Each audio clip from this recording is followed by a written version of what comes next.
Wow. Woo! All right.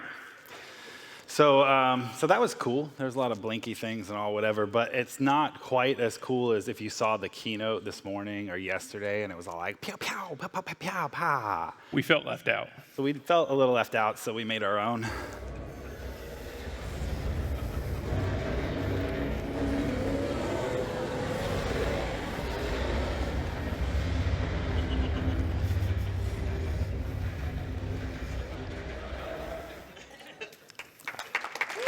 Thanks. That's better. All right. Pew, pew, pew. So welcome to the Black Hat Europe NOC report. Who are we? Hi, my name is Neil Wyler. That is the name my mother gave me, but everybody in information security and the hacker community calls me Grifter. By day, I am the VP of Defensive Services for Coalfire. By night, I do things like this, running the NOC here at Black Hat. I've been running the NOC for Black Hat for 23 years. This is my 81st Black Hat show. And woo, yes, yeah. I am getting old. I was 23 when I took it over, so let's not do the math on that. And then also one of the organizers of DEF CON as well. My name is Bart Stump. I need to come up with a better joke, because I always say that's what my mom calls me, that's what everybody else calls me, but hey, here we are. By day, I work for Coalfire as the managing principal of defensive services. He and I have combined powers once again. It had been about 15 or 16 years since we actually worked together, and it's fun to be doing that. By night, do this. Been doing this now about 16 years. He was the nerd that counted up all the shows last time, and I already forgot. So I've done a few, too. Yeah, at least 16. At least. Yeah. All right, but we don't do this alone. This is the team for this year for Europe 2024. There are quite a few folks that it takes to do this. I think there's 35 or 36 people on this picture. So we have a core group of folks that we bring with us, myself, Bart, Steve Fink, James Pope, and Mike Spicer. And then we have the partners who come with us as well. Let's see. Oh, wait, I'll get to the partners, I guess. This is what it takes for us to set up the NOC and what the NOC looks like. I'm going fast because we have a lot of stuff to get through. Those people are going fast too. So this is the server room. We actually have a separate room that we keep the gear in. It gets really toasty, so we don't want to be warm. A lot of AC goes in there. We come in. We showed up about a week ago to get everything set up here on site and make sure that everything was prepared for trainings and then obviously briefings yesterday and today. It definitely is a heck of a production, if you will, to get this set up and running, and it takes a lot of work and a lot of planning beforehand, and then a whole lot of effort from everybody that's here to have an enterprise network stood up in a matter of days. Yeah, so several months of planning. So we start planning for this immediately after the US show in Las Vegas this summer, and then 2 days to deploy everything and get it all working. We replace the reason we call ourselves a NOC and not a SOC is because we replace all the routers, switches, firewalls, and access points. We don't use the gear from the venue. We bring all of our own stuff, and the people who provide that stuff is our partners. So a big thing that we always point out, these are partners. Nobody pays to be in the NOC. There's no sponsorship. These are all vendors and products that we have chose, myself, Grifter, and Steve Fink, to make sure that these are things that we need to solve problems in the NOC. It's not something that, again, we're just showing off stuff. This is what we would build. Essentially, if you had an unlimited budget in an enterprise network, this is kind of what we've taken as ourselves as the best of breed in the tools that we need and kind of grown from there. And then obviously the real big piece is that they provide those 30 people of expertise that really come help plan, set up, deploy, troubleshoot, anything that happens in the meantime. Yeah, so they bring a lot of stuff. It is genuinely millions of dollars worth of equipment, software licenses, and then sending out 30 additional folks, their travel, hotels, food, all of that type of thing. So they are our partners. We love them. Please don't leave me.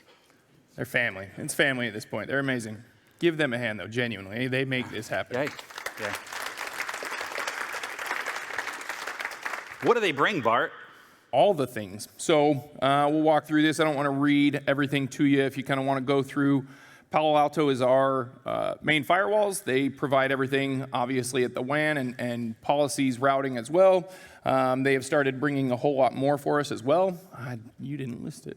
XIM is one of the big products that we are talking about now that we have been working with them to get utilized in many different areas that we'll have some more conversations on that later. It's come a long way already, and we really appreciate that. Cisco bringing Umbrella for the DNS, all of the telemetry that we use in XDR, and then Thousand Eyes has turned into a huge tool for us, and again, you'll hear some of that here in a little bit in some of those other projects.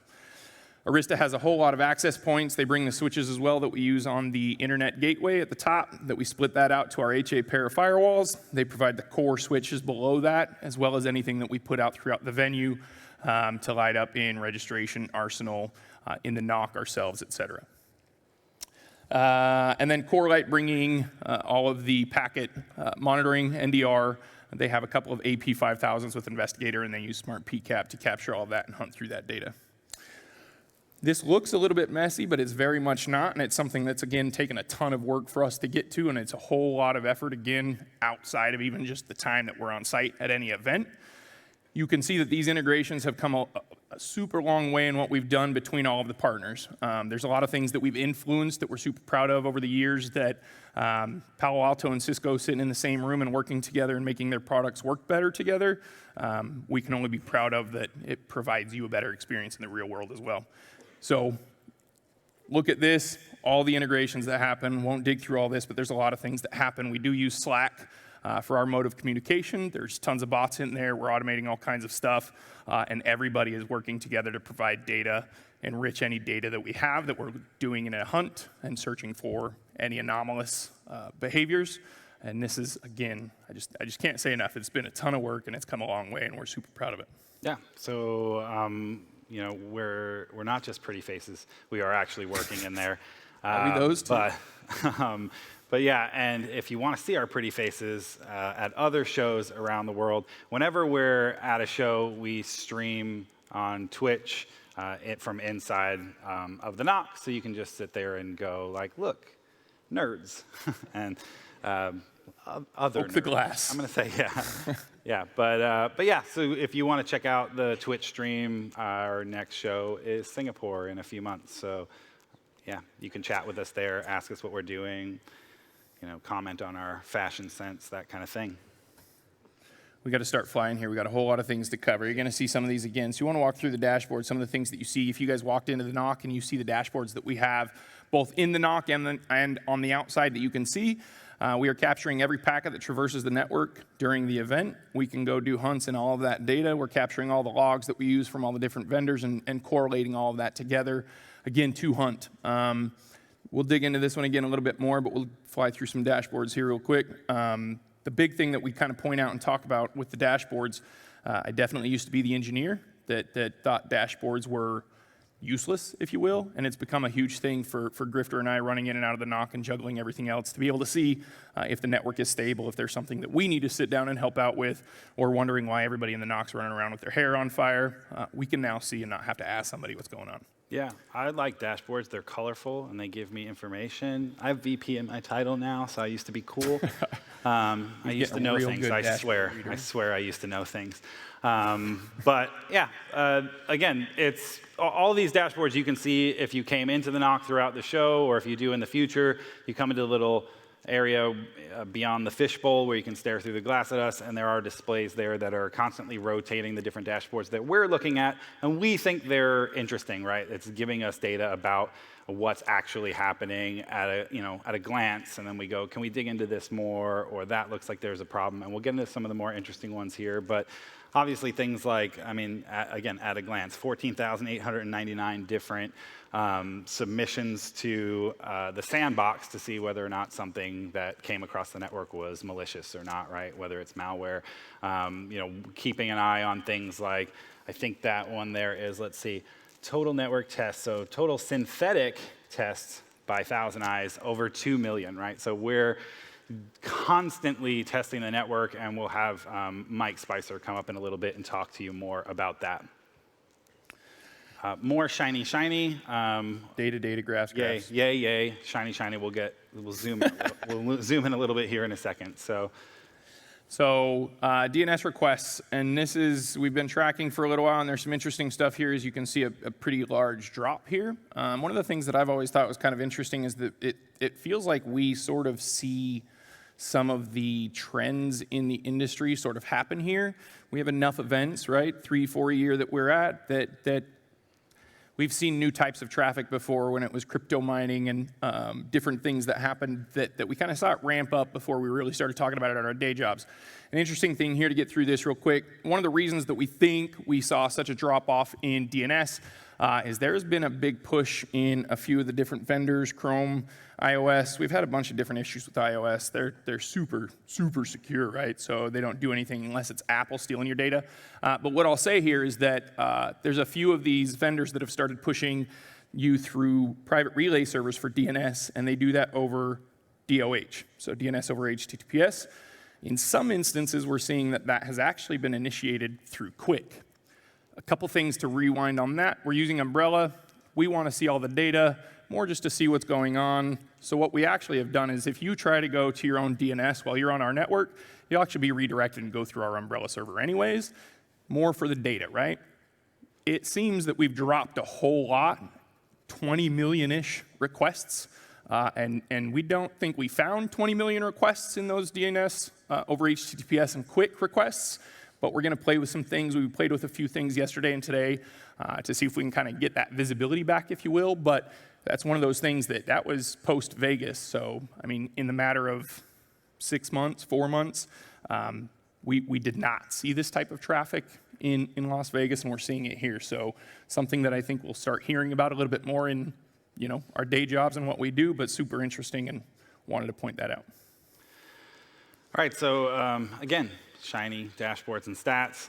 We had a significant amount of traffic throughout the show. I will say, though, as far as bandwidth goes, this show is our lowest amount, mostly because we pay for it here. At the Singapore show and the US show, we have partnerships as well, just because we knew some people who worked at the telcos in the area, and they were like, yeah, we'll throw you bandwidth. So for this show, we had 700 megs, which is less than some people have at their house. Most people have at their house.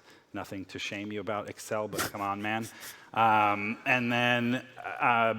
But at the US show in Vegas, we have 2 10-gig circuits.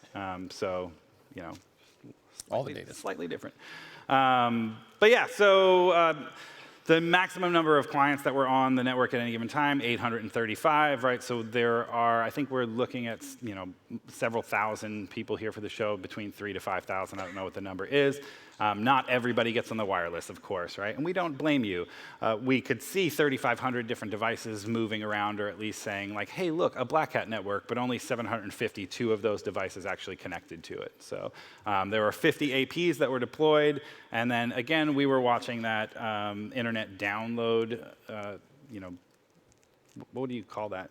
Circle-y chart, speedometer-y thing, yeah, there. And it was pegged for a good amount of time. So we've already talked to the management, show management, and said, hey, we need more. They like interwebs. So one of the things that we talk about a lot is that we do not block things here at Black Hat. We describe it to people as when we're on this network, like if you're back in your corporate environment and you're looking at the traffic there, and you're looking for bad actors or bad malicious traffic, you are looking for a needle in a haystack. Here at Black Hat, we are looking for a needle in a needle stack. Most of the traffic at Black Hat is what you would consider to be malicious. It would kick off, some kind of declared incident, that type of thing. But the reality is a lot of that malicious traffic is actually not malicious. It's for training classes or somebody doing a demo or showing off a tool to a friend or just sitting in, the hallway trying out something cool. So we have, a bunch of threats that we get alerted on. In this case, we're looking at, 970 different threats that we're alerted on, but we only block 31, so about 3%, that's actually like a lot in comparison to like what we had at the US show, which I think we had like 2.65 million threats alerted on, and then we blocked a couple of hundred. So So like I said, we don't block a lot of things because we don't want to be the reason that somebody's demo fails. We want to make sure people can access and participate in the labs, that kind of thing. But those are the numbers there, right? So about 3% of the traffic is what ends up, not 3% of the traffic, but alerted on threats are what is getting actually blocked.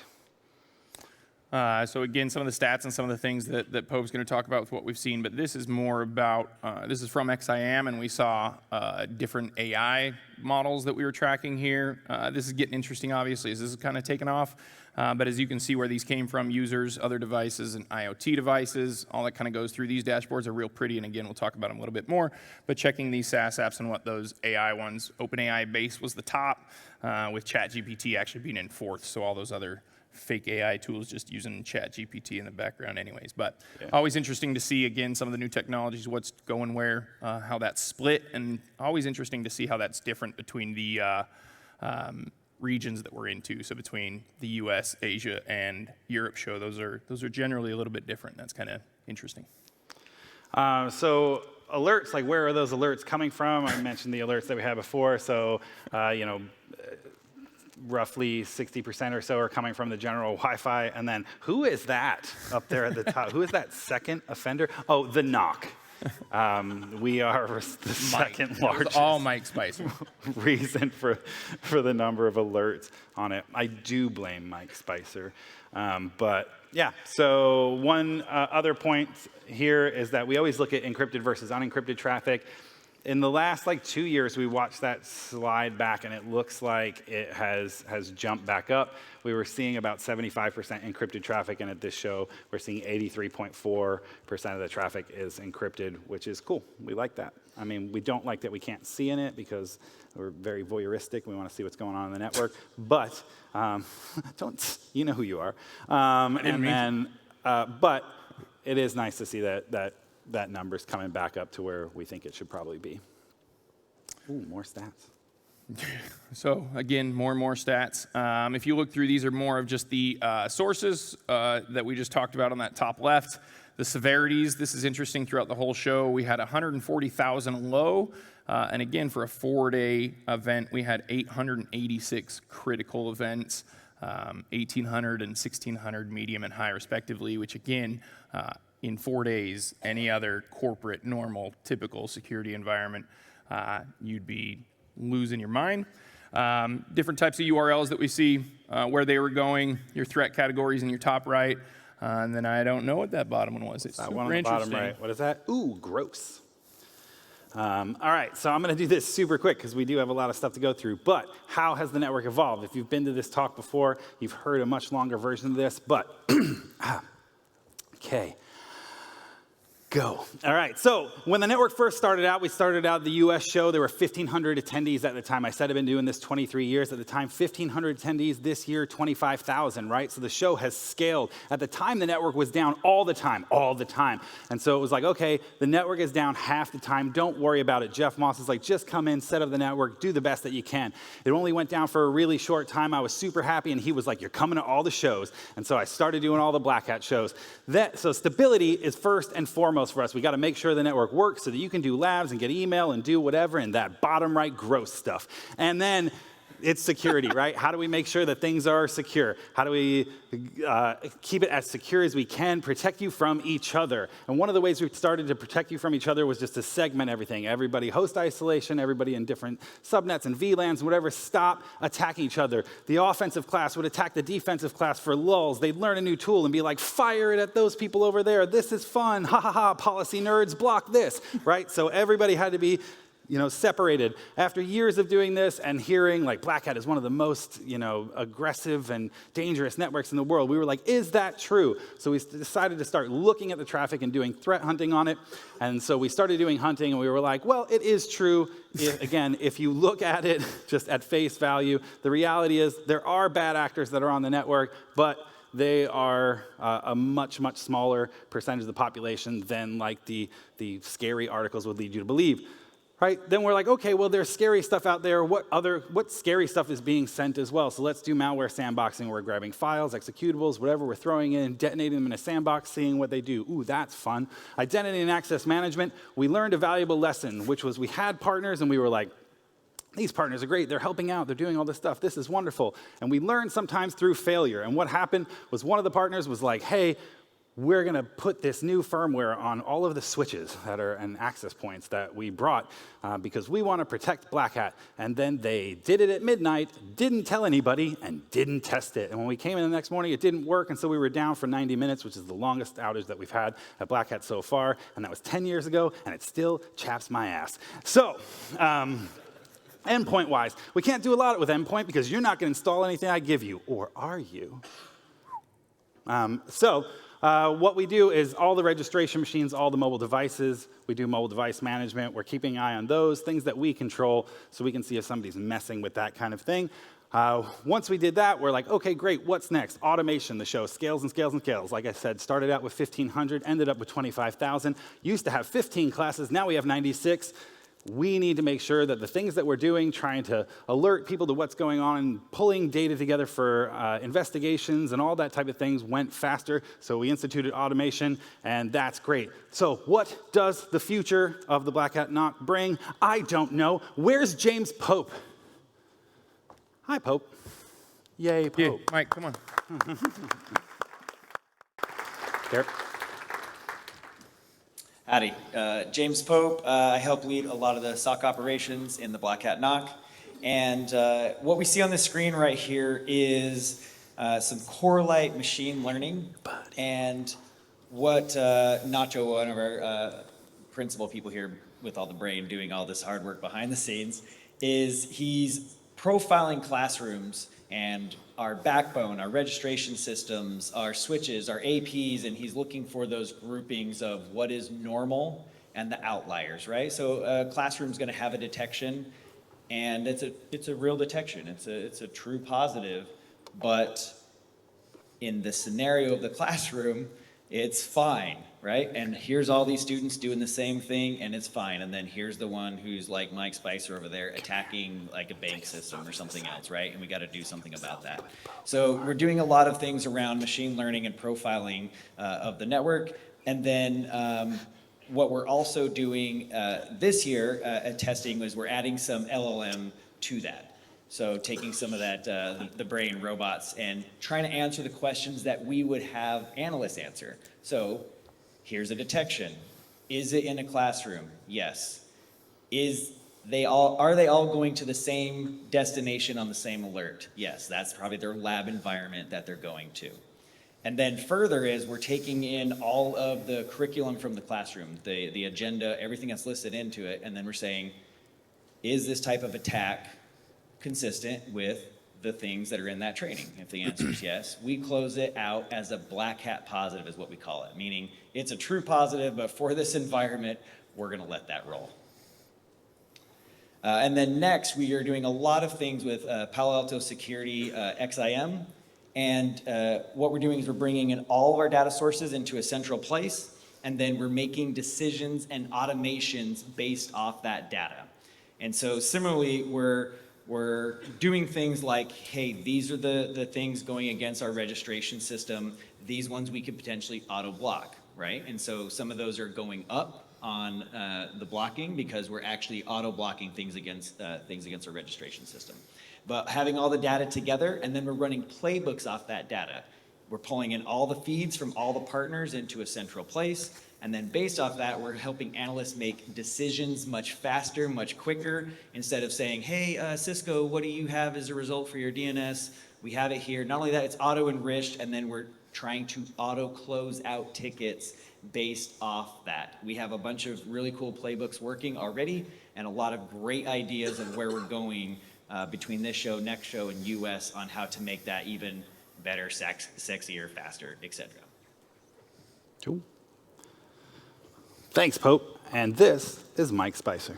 Hey, everyone. Mike Spicer. There we go. So I am with Coalfire and for my day job, and then also for Black Hat. I first started coming here and would just set up stuff with like these guys as kind of approval, and then they're like, no, actually, you're doing this as a job now, because like what Grifter was saying is 10 years ago, there was a big outage, and we want to make sure that that never happens again. So what we started doing is we came up with this idea of anybody watched the movie Minority Report with the precogs, we wanted that idea. We wanted to know that there's issues or things or malware or something happening even in the environment before anyone else knows it. So we want to be aware of that. So how do we accomplish that? We do that by deploying a bunch of sensors throughout the environment. Since we can't get you to install software on your devices, we'll put our own devices out there. So you might see some fun little sketchy Raspberry Pi looking devices out in the environment. And thanks to Thousand Eyes from Cisco being our centralized data repository, as well as custom scripts, because we always want to double check our data. We go through, we're scanning, we're looking for a piece of information, making sure that everything's good. And then we can talk about like uptime, and we can know there's issues before they happen and go out and correct them. So yeah, so that's our whole vision for that in the future. I don't know, is there another slide as well? So this is our dashboard. You might have seen this in the NOC as well. This dashboard is basically our Red's on fire. We're gonna go check it out. And this may be a situation where it's latency to a service. We checked like all the Google Cloud or all the cloud providers like Google, AWS, et cetera, because there's trainings and people are doing demos and things, or even live demos to those services. So we want to make sure that we're getting the best service to those that we can. So we're monitoring all that in real time. And so, yeah. Is that? Yeah, you're good. Way to go. Is that all you got? Yeah, I think so. You're like, yeah. Thought you were smarter than that. Yeah. We kept things up this year. Did you guys enjoy the people who did use the Wi-Fi? Did it work out well? Were you guys good? All right. Thank you, everyone. All right, the evolution of everything is kind of growing on that, and we've kind of put these guys in some of those pet projects, if you will, to keep pushing those pieces. It's helped a lot. Fink kind of works with the partners generally, and obviously helps us architect everything and is kind of managing all of that. And then we try to look pretty and act like we do stuff still. So thank you for everybody. Yeah, thanks for making us look good. I love you. All right, so what are the kinds of things that we do see when we're looking around on the network? Well, of course, there's always repeat offenders, the types of things that show up show after show after show after show, things like people believing that they're using their VPN correctly, but really split tunneling is misconfigured, so they're sending all their data out in the clear. LDAP to the internet, emails. Like, email is wild to me. You have to try to send an insecure email at this point. There's a lot. We see good passwords, strong passwords, but they're sent in the clear too. So, like A for effort, but whatever, and then whatever that bottom one is, gross. So what happened? What happened this show? What are some of the stories, things we saw? Well, before it begins, right? It begins, right? So we're setting up the show. When you show up on site, there is essentially a copy of registration that comes with us, so that we make sure that we can reach it, that everybody can register, that there's no problems, that all the data is there, everything. And then what happens is then you can hit an on-site registration page, right? So now that falls over to us. Within an hour of on-site registration coming up, it was being scanned and people were trying to throw stuff at it. So this is on a Sunday. Like, we're like, go to church. But yeah, so before things even start, it's already started for us. And then in that, so if you look at it, they were scanning it, but there's a whole lot more than scanning. These are actual exploit attempts at the registration server. That's a lot. They definitely try to throw the kitchen sink, or everything but the kitchen sink, and sometimes that. So he used to be really clever with all the memes and be able to Google it, and now all this AI stuff, you should see So it. great. I love ChatGPT. It makes it my job. You're going to see some weird stuff. That's all I got to say. It's fine. I like it. It makes my job easier. The deck was done before I walked in today, which is saying something. Actually, that's a point. I'm looking at all of you. I can't see you because, ow. But like, on our feedback, we always get feedback that says like, oh, like the quality of the presentation, and people like, it was okay. And I'm like, I made it 15 minutes before we walked on stage. Give me some credit. Anyway, so Bart. So this one is, again, things that we see all the time. Somebody tried to set up a My Cloud server. My Cloud, your cloud, next cloud, our cloud, some walk it in the pocket. But this is somebody that connected to their My Cloud instance in an unencrypted manner. Username, password, we had IP addresses, we could get in there, and that's a picture that he took of a slide of a talk he was in. So again, Just check the box. It's right there. Just check the encrypt it box. Like, it's not even hard. We hear trust but verify. Jessica from Cisco always reminds us never verify. Oh, this or never verify. No. Never trust, always verify. Again, the AI pictures. So in the same vein here, somebody was connecting to a guacamole server that they had back home, doing whatever they were doing in a remote desktop. And the interesting thing about all this, again, super in the clear, super, terrible password. It was all default, actually. But the thing that I would tell you is that we could pull that entire payload and replay that session too. So if we really wanted to, outside of just logging into it, we could see what you did, right? If there was some reason that we couldn't log in, we could absolutely see that session as well. So never trust, always verify. You shouldn't be doing any of this in the clear anywhere, let alone at Black Hat. That's a great picture. Isn't AI the best? I think that's the one. I can't wait for it to kill us all. This one is somebody in a classroom who is taking a class on pen testing and then decided to log into an EC2 instance in the clear and conduct a pen test from the pen testing classroom for a customer that they clearly hadn't gotten the job done before they came to Black Hat. This is the second show in a row that this has happened.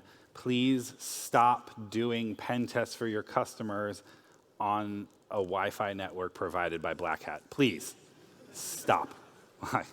And then the little heart is just because one of the tools was Trevor spray. And one time I drank a roach. If you're interested, Google Trevor Forget. It's a whole thing. So this one's super interesting. Again, AI pictures. We found a rat. Not terribly uncommon, right? We found a rat on a machine, but after digging in a little bit, this is unique and kind of funny. Started Googling some things. They found that it was a actually bad URL. It was known bad. In doing some of those searches for context on what this was, there was a write-up from Zscaler talking about it years ago, and then there was also a write-up from a previous Black Hat NOC partner in 2022 in Las Vegas on this exact same server. The interesting thing is, it's the exact same server and the exact same address, but it's a completely different rat, a completely different C2 instance, basically, that they're using for that. So it got reused. We caught this server at a show a couple of years ago, and it was being used for something completely different, nefarious. It's interesting to see that they're just rolling these servers or addresses, right? If that's just in a bank and one cooks it, or if it's the same group, and they just kind of moved the instance that they were using there in the tool. Super interesting, and kind of one of the first times that we've really seen that, going back and doing some research on something and finding a previous write-up that one of the other partners did years ago, and then again, obviously, just being a completely different service was intriguing too. So cool.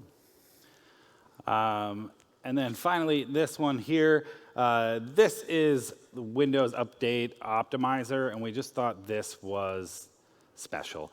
If you don't remember what that is, it was when Microsoft decided, like, hey, we don't want to pay for our own bandwidth, so why don't you all download updates from each other? And they created kind of like this peer-to-peer, like, get your updates from that guy, because like, he's got it. There's no problem with that as far as privacy or security goes, connect to each other. But what we saw and thought was scanning turned out to instead be several clients that were on the network who were actually still trying to use Windows Update Optimizer.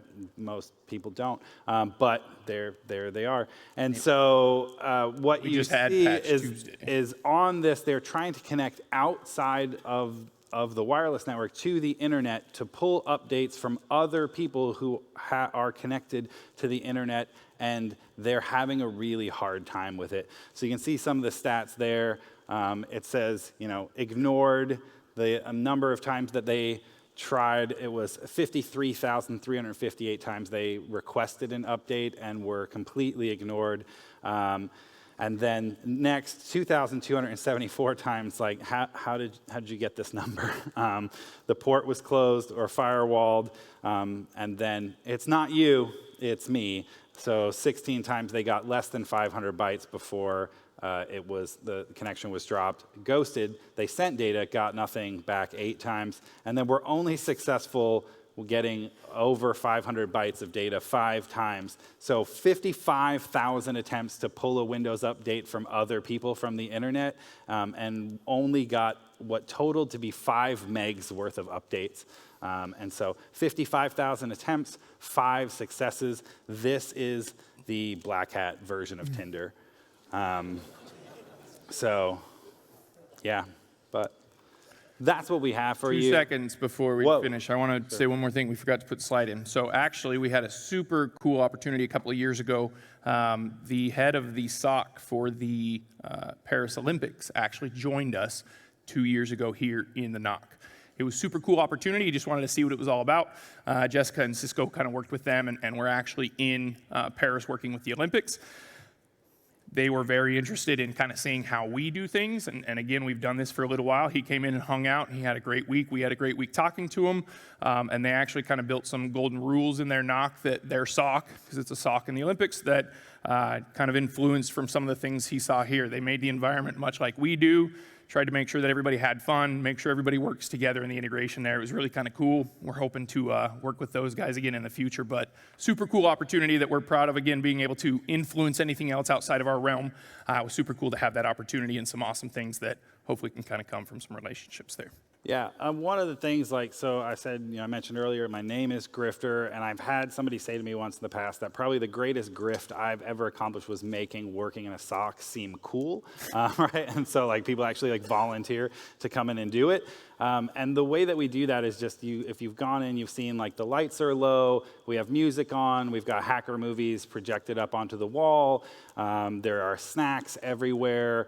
It is much, much more hanging out with your friends, trying to accomplish a goal together than it is going to work every day. It creates an environment that makes you feel like, you are part of a team and you are working with your friends, rather than just slogging into the office and then sitting under fluorescents. And so it is cool to have somebody come in, recognize that, and go, oh, we're going to emulate this for one of the largest events in the world, and think that 2 idiots decided this is how we should do it, and other people are like, that's cool, we should do that as well.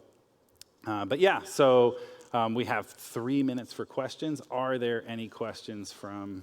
Whoa. Oh, I can see. Oh, you're beautiful. No, not you. No, that guy. Look at his majestic beard. I saw a hand somewhere. Yeah. Okay. No? Come on up, someone. There's always questions. Question. Oh, there Head you to the mic. I'm sorry for this question, but I have to ask, how did you get the cool dashboards? Is that just a Grafana plugin, or is that some software you were given by your... All of those dashboards are Corelight, Palo Alto, XIM, Arista. Those were all dashboards from the products that we're using that they're displaying, and that's actual data coming through that you see on that. So no Grafana, nothing open source on the graphing side. That is all dashboards from the partners. Thank you. Yep. Tons of hours of work of tweaking. Hey, turn off this mic. That guy's too beautiful to talk. Hi, DC. It's the one and only DC, if anybody doesn't know. How much traffic this year was resulting from pornographic material? This guy. So you saw, we mentioned, and then we said ew a couple of times. There actually was quite a bit less than there normally is. Like, normally we'll report on stuff, and I'm always shocked that people spend thousands of dollars, their companies do, and they come here and they're like, I know what I'm going to do. And so, this class is boring. It's been super intriguing the last couple of shows that, honestly, we're telling some stories, and that's some things that, we try to find some good ones, and there are certainly some unique things, but it feels like you guys have been a lot tamer over the last year or so. This is not a challenge. Yeah, I'll Let say me it. just put that out right now. I want to tell some better stories, that's Shh, you're making them angry. all. Who else? There's got to be one more. There we go. Come on over. Have you seen any traffic that should be internal? Like, shouldn't be here, shouldn't happen here? Local, internal. Yeah, we So, literally just before we left, we had a couple of unencrypted files that somebody put in there, one of which was board meeting notes that was labeled executive internal, don't look. So we redacted this stuff before we put it anywhere else. There was somebody that uploaded a college, their transcript. Don't know what it was for, but the guy had an A-, so it was pretty shit. Yeah, but beyond that, there are applications that will vomit information that doesn't belong being thrown out onto a public We network. see that a lot too. We've seen some corporate tools that Yeah. you know, they bring and it's spewing all kinds of information in the clear that you wouldn't normally want somebody to see outside of your corporate So that environment. stuff does happen. Go ahead. Yeah, we got time for one more, and then we'll. Out of curiosity, how big was the biggest file downloaded? How big was the what did you download? Because you're Mike- saying that like Mike, you have what was the like biggest how file big was the biggest downloaded? file? 437. I'm just curious. 430. So this is I have something to admit here. I'm a terrible person. I have some new toys, and I really like old emulators, you know, some ROMs and that kind of stuff. Just got a new Retroid Pocket 5. Not an ad, but Mike has a really cool news group that I don't have, and I needed some PS2 games. I gave him the go-ahead to do it overnight, and that was the largest file. So it's me, but I blame Mike Spicer still. It's some cool games. Remember when Bart admitted to crime on stage? Gosh, that was fun. Good night. encrypted. And Nobody with saw. that, Nobody saw anything. thank you. Thanks, everybody. See you next time.